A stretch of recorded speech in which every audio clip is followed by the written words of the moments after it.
প্রিয় ভাই ও বোন, এই বিষয়টি ভালো করে স্মরণ রাখবে।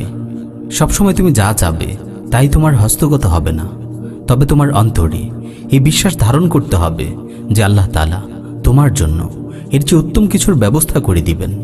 যদি তুমি দেখো কেউ তোমার থেকে ধন সম্পদ, জ্ঞান গরিমায় বেশি মর্যাদাবান হয়ে যাচ্ছে, তাহলে তার প্রতি হিংসা পোষণ ও বিদ্বেষ পরায়ণ হওয়া থেকে বিরত থাকো। কেননা তার এই মর্যাদাবান হয়ে ওঠা এটা তো আল্লাহরই ফায়সালা। তার প্রতি বিদ্বেষ পোষণ করার মানেই হচ্ছে আল্লাহর ফায়সালায় অসন্তুষ্ট হওয়া। যখন তুমি দুশ্চিন্তা থেকে দূরে থাকতে পারবে, তখনই তুমি পরিপূর্ণরূপে আত্মিক প্রশান্তি লাভ করবে।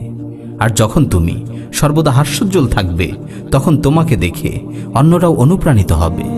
তাই সর্বাবস্থায় সকল দুঃখ কষ্টের মাঝেও এসো আল্লাহর শুকরিয়া আদায় করি, আলহামদুলিল্লাহ।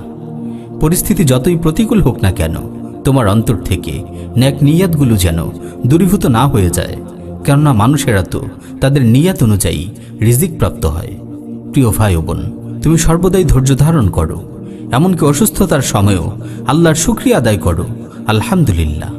কেননা তোমার গুনাহগুলোকে ক্ষমা করার জন্য ও তোমার মর্যাদাকে বুলন্দ করার জন্যেই আল্লাহ তাআলা তোমাকে এই অসুস্থতা দ্বারা পরীক্ষা করছেন। প্রিয় ভাই ও বোন, কত সংকীর্ণ হৃদয়কে আল্লাহ তাআলা তার রহমতের দ্বারা প্রশস্ত করে দিয়েছেন। কত মৃত অন্তরকে আল্লাহ তাআলা অনুগ্রহ করে আবারও পুনর্জীবিত করেছেন। এসো না, আল্লাহর রহমত প্রত্যাশা করি, আল্লাহকে বেশি বেশি করে স্মরণ করি। তাহলে আল্লাহ তাআলা আমাদের হৃদয়গুলোকে প্রশস্ত করে দিবেন, আমাদের হৃদয়ে প্রশান্তি দান করবেন। কেননা তিনিই তো ইরশাদ করেছেন, আলা বিযিক্রিল্লাহি তাতমাইন্নুল কুলুব। জেনে রাখো, আল্লাহর স্মরণেই হৃদয়গুলো প্রশান্ত হয়।